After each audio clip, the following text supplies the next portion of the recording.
Bonjour à tous, j'espère que vous allez bien. Dans ma dernière vidéo Beauty News, d'ailleurs si vous l'avez loupé, je vous la laisserai en barre d'infos ci-dessous, j'avais partagé avec vous le lancement imminent d'un produit que j'attendais avec impatience chez ELF. J'ai rafraîchi la page jusqu'à ce que ce produit apparaisse et j'ai enfin reçu mon colis. Vous savez peut-être que chez ELF on retrouve très régulièrement des alternatives ou des dupes de produits qui sont très populaires, et là je pense que cette gamme de produits on va beaucoup la voir passer sur les réseaux sociaux, tout simplement parce qu'il s'agit de dupes ou de potentiels dupes qui sont ma foi complètement assumés d'un produit très populaire chez Charlotte Tilbury. Alors aujourd'hui, au lieu de les tester toute seule dans mon coin, je me suis dit qu'on allait les découvrir ensemble. Je vais bien évidemment vous swatcher les différentes teintes que j'ai commandées, je vais également les appliquer en direct avec vous et on va pouvoir les comparer à ces Beauty Wands chez Charlotte Tilbury, puisque ces produits là font partie de la gamme Halo Glow, mais ils portent exactement le même nom,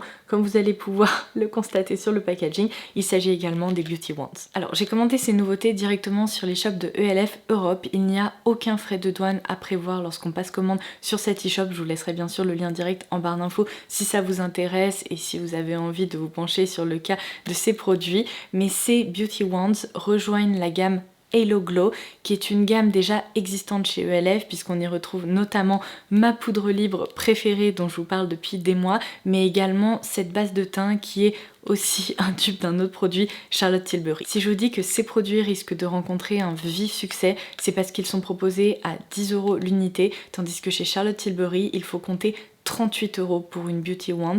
Donc on va comparer un peu leur texture, les différentes teintes qui sont proposées, mais j'avoue que j'ai vraiment hâte parce que j'ai l'impression qu'il y a un gros potentiel. Alors tout comme chez Charlotte Tilbury, ces produits ont été divisés en plusieurs catégories. On retrouve tout d'abord des teintes dédiées au contouring qui vont permettre de définir le visage. On retrouve évidemment des teintes d'highlighter qui vont permettre d'apporter du glow au teint. Et enfin, on retrouve des teintes de blush qui vont cette fois-ci permettre de rehausser les pommettes et de colorer les joues. Je vous propose qu'on commence par le produit de contouring et j'ai pour ma part opté pour la teinte la plus claire de la gamme.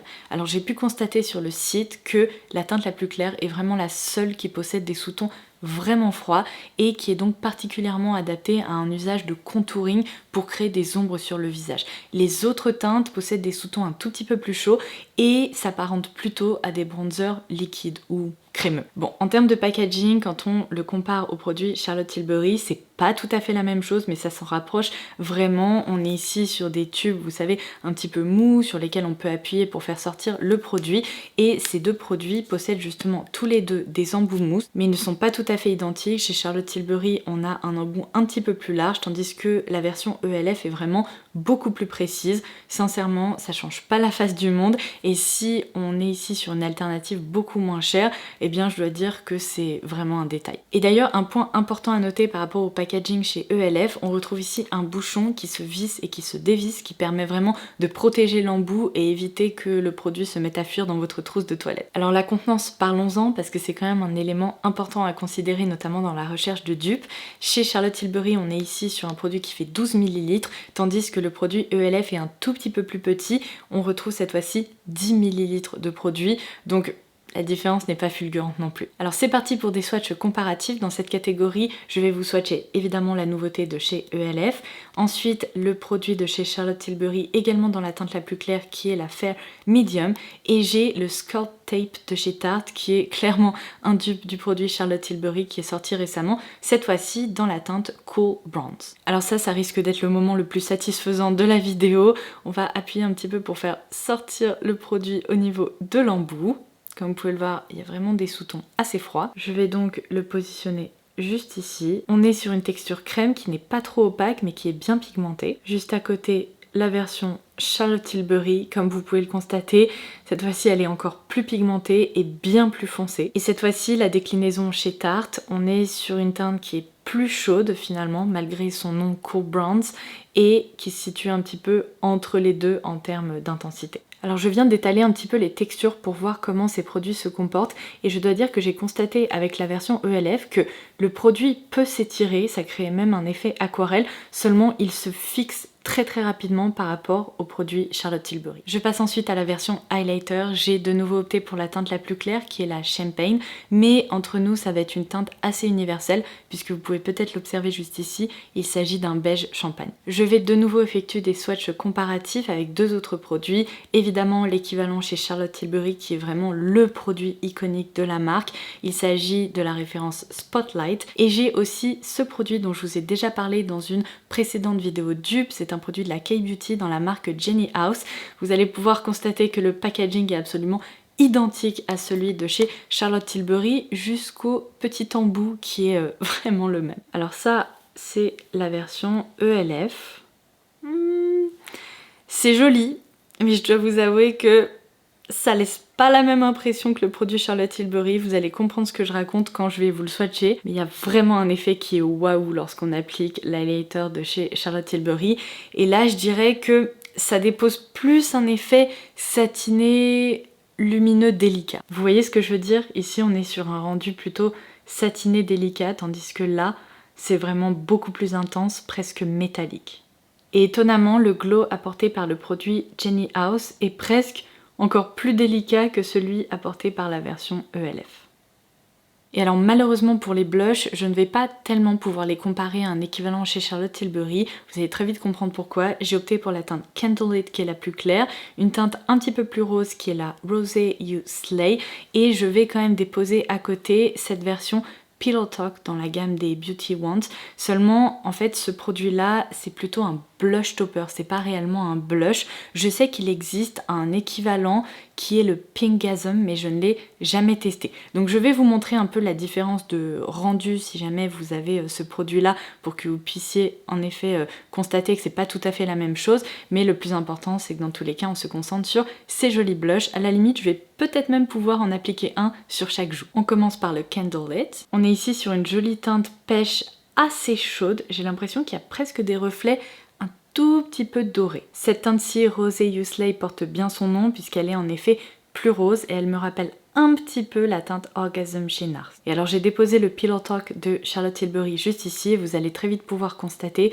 qu'il s'agit vraiment d'un highlighter qui est teinté certes avec des reflets un petit peu roses, mais c'est vraiment une base plutôt glowy, tandis que ces deux-là sont plus pigmentés. Ce sont des blushs lumineux, hein, on le voit très bien, là ils réfléchissent la lumière, mais la base n'est pas tout à fait la même. Et bien écoutez, c'est parti, on va passer à l'application de ces petits produits. Je vais ainsi pouvoir finaliser mon teint. Je vais tout d'abord vous dire ce que j'ai appliqué ce matin. Alors en crème hydratante, vous allez la reconnaître puisque je vous en parle depuis très longtemps. J'ai opté pour celle de CeraVe, seulement là il s'agit de la version qui possède également un SPF de 30. C'est bien pratique pour la journée. Je vous ai très récemment partagé un code promo pour la marque CeraVe sur Instagram et j'espère qu'il est encore valable. Si c'est le cas, je vous laisserai bien sûr en barre d'infos si par hasard vous l'avez loupé dans mes stories. Pour unifier mon teint ainsi que le contour de mes yeux, j'ai opté pour ces deux produits-ci que vous allez également reconnaître, le sérum teinté Accord Parfait Nude de chez L'Oréal ainsi que cet anti-cerne de la marque Viti que j'aime beaucoup, qui est une marque de K-Beauty. Et je n'ai poudré que ma zone T ainsi que le contour de mes yeux pour ne pas fausser ce test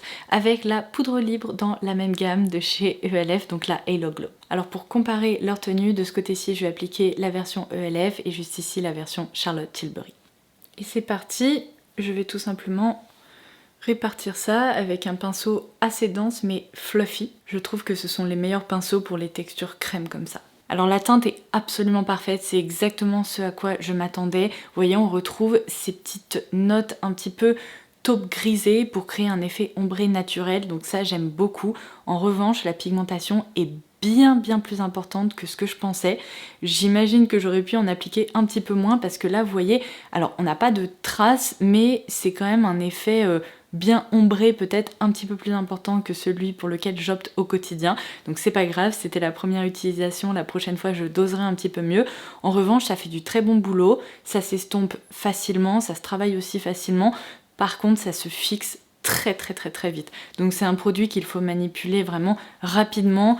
Hop, le poser comme ça sur le visage et commencer à l'estomper et ne pas attendre 5 minutes parce que ça sera trop tard. Alors c'est parti pour le côté Charlotte Tilbury. Même si le swatch était plus foncé, vous allez voir que c'est un produit qui joue vraiment sur la transparence et pour des teintes très très claires comme le mien, ça pose vraiment pas de problème. Par contre, la couleur est moins froide, ça c'est sûr. Alors franchement, le rendu de ces deux produits est quasi identique.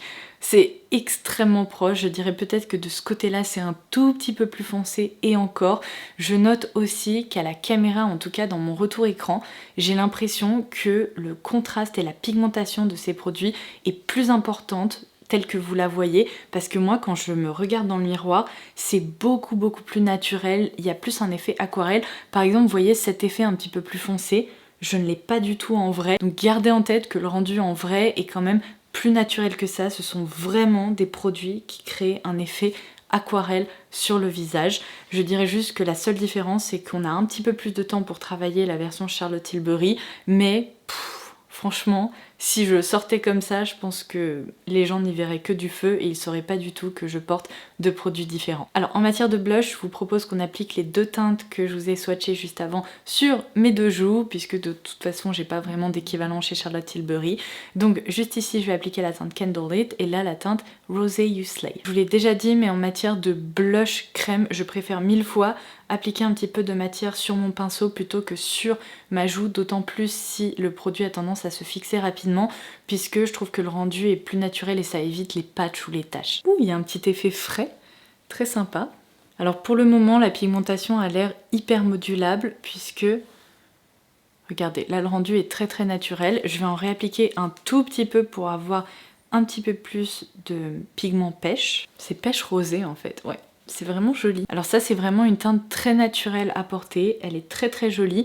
Et ce sont des blushs lumineux, mais je trouve pas que le rendu soit trop métallique ou artificiel, au contraire c'est juste joli, ça permet de conserver un petit éclat au niveau de la peau. Donc ça c'est un rendu que j'aime bien. Et de l'autre côté, je vais faire attention parce que cette teinte est définitivement plus pigmentée et plus foncée, donc je vais en appliquer un petit peu moins. Oh waouh. Alors, la pigmentation n'a vraiment rien à voir, c'est beaucoup plus intense. Là, je pense qu'on peut voir la différence. Alors moi, j'ai pas du tout l'habitude de porter des blushs ultra foncés ou qui se voient vraiment à ce point-là. Je trouve que c'est plus joli sur des teints plus foncés que ma carnation très claire, parce que d'office, ça ressort comme ça, on a l'impression que je suis allée courir. Donc là, comme ça, ma première impression, c'est qu'il faudrait que j'en applique sûrement 2 fois moins, ou en tout cas que je retape mon pinceau à fond de teint par-dessus pour obtenir un rendu un petit peu plus naturel. Après c'est une couleur qui est franchement très jolie, pareil vous voyez on retrouve ce glow qui est vraiment très délicat, qui est équivalent à un petit glow de blush topper mais rien de plus. Donc comme ça je vous dirais, je préfère vraiment cette couleur, mais celle-ci elle est jolie, c'est juste qu'il va vraiment falloir que je calme ça parce que là si vous voulez c'est un petit peu intense. Mais écoutez, c'est quand même mieux comme ça. Alors c'est toujours un peu rose, un peu intense, mais ça m'a permis de calmer le tout.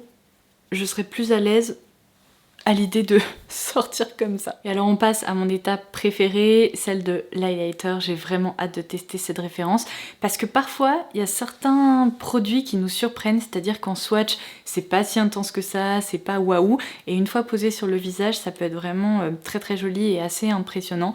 Donc je vais en appliquer 2-3 points comme ça au niveau de la zone où je veux avoir de l'éclat. Et vous voyez quelque chose? Oui, c'est bon, je vais tout simplement commencer à répartir la matière. Bon, je vais pas dire que je suis déçue, mais un petit peu quand même, parce qu'il est définitivement moins intense que la version Charlotte Tilbury. Là, ce glow, si vous voulez, est trop naturel pour moi. J'aime bien quand c'est un tout petit peu plus intense. Donc je vais en reprendre sur mon pinceau. D'ailleurs, j'ai fait l'erreur de l'appliquer comme ça directement sur le visage. Et j'ai l'impression que si j'en avais prélevé au pinceau, le rendu aurait été plus joli. Donc ça, c'est à noter aussi pour la prochaine fois.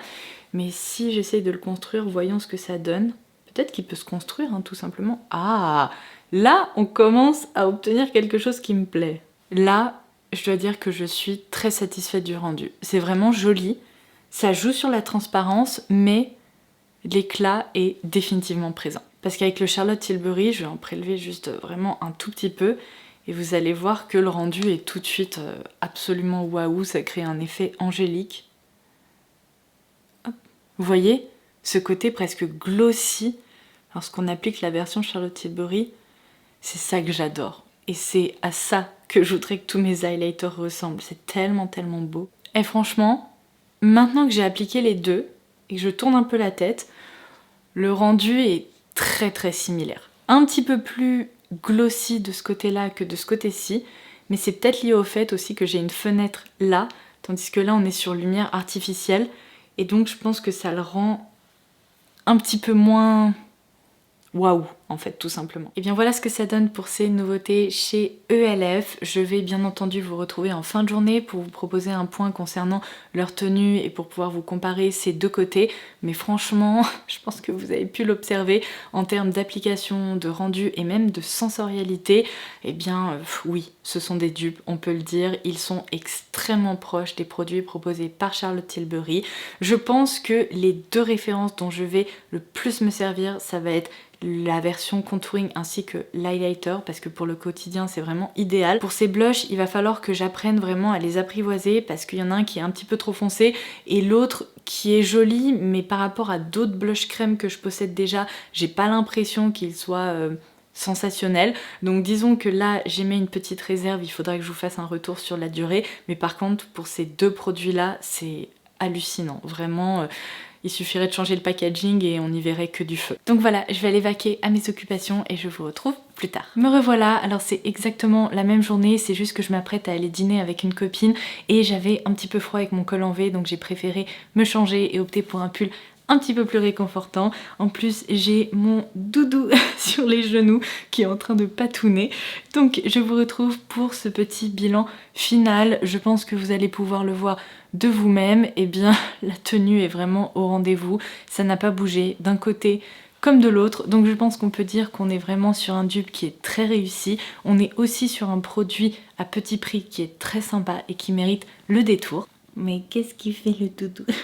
Alors je vais vous dire un truc, ce produit de contouring a remis un petit peu les choses en perspective pour moi, parce que je trouve qu'à la fin de la journée, son rendu est mieux que celui du produit Charlotte Tilbury qui est un petit chouille trop foncé. En fait, je m'en étais jamais rendu compte en l'utilisant de façon régulière, mais une fois que je place un produit un peu plus froid comme ça sur ce côté de mon visage, eh bien je dois dire que je préfère vraiment cette option. Donc ça, c'est vraiment un succès. En revanche, pour l'highlighter, je dois dire que sur la première place du podium, on retrouve toujours cette référence de chez Charlotte Tilbury, parce que même si la différence de prix est quand même assez énorme, je trouve que le rendu est tout de même un peu plus intense et un peu plus waouh. Alors après, ça dépendra vraiment de vos goûts et de ce que vous préférez en termes d'éclat, mais c'est vrai que pour un usage quotidien, cette version ELF est une excellente alternative. Et enfin, en matière de blush, je dois dire que ma teinte préférée est définitivement la plus claire. Son rendu est vraiment très très joli, même en fin de journée. J'essaierai de redonner une chance à celle-ci, mais je dois dire qu'elle est un petit peu plus compliquée à manipuler sur peau très claire. Donc voilà, ça sera tout pour cette vidéo. J'espère qu'elle vous aura plu et qu'elle aura pu vous être utile. Si vous avez d'autres questions, n'hésitez pas à les laisser en commentaire ci-dessous. Et je voulais juste vous préciser que si vous vous rendez sur le site de ELF et que vous remarquez que certaines teintes sont malheureusement en rupture de stock, c'est très régulièrement le cas lorsque la marque lance des nouveautés qui sont très attendues comme celle-ci. Donc n'hésitez pas à guetter leur retour sur le site puisque ces produits finissent toujours par revenir en stock. Donc sur ce, je vous embrasse et je vous dis à très vite. Bye bye!